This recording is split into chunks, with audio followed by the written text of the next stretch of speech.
I don't know. And then I came up with my idea. I said, I'll work with a man for a year. If he gets better, pay me. If he doesn't get better, it's free. What did he say? Sold. Since then, all of my coaching work is done on a penalty for results basis, and that's how I got into the coaching business. So, very fortuitous. I'll tell you a story that influenced me when I was a child. Two stories. First story is Dennis Mudd. I'm back in Valley Station, Kentucky, and we're poor. We were poor growing up, and we wanted to put a roof on our house. The roof was leaking, so we had no choice.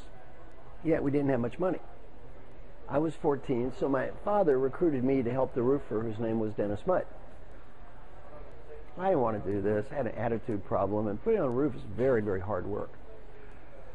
But I said, okay, I didn't have any choice, so I'll do it. Dennis Mudd was so positive and so enthusiastic about the work, and he really helped me that I became kind of inspired to build a great roof.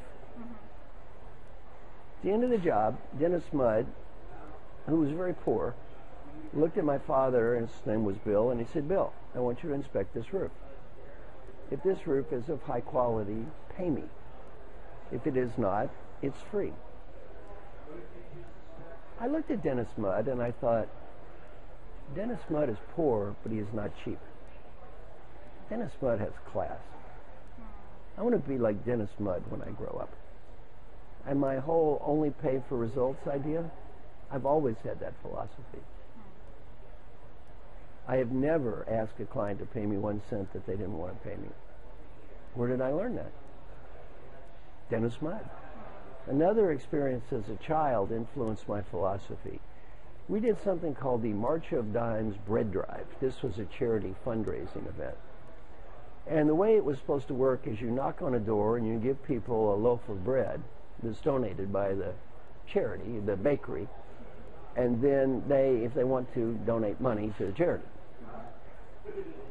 I was in charge of this for the small part of the town where I was brought up, and we were the poorest part of town. So by all intents, we probably should have come in last place. We came in first place by 20%. What did I do? I talked to my team and I said, team, forget the rules. They're going to give the bread away anyway. They're going to throw the bread away if they don't use it.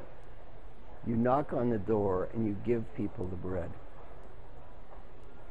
You say the bakery is donating bread, here, have some bread. Then you say, if you would like to make a donation to charity, please do, and if you don't, that's fine.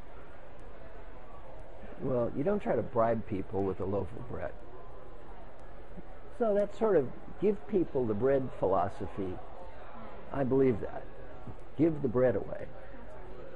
And if you look at my intellectual property, I give everything away.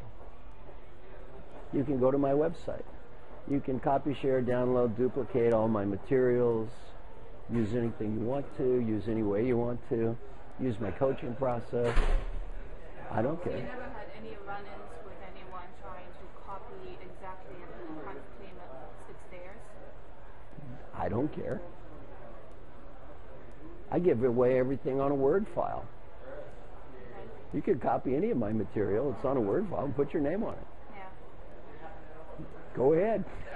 Yeah. The reality is, in my life, I have virtually never been cheated by anyone at any time for any reason about anything.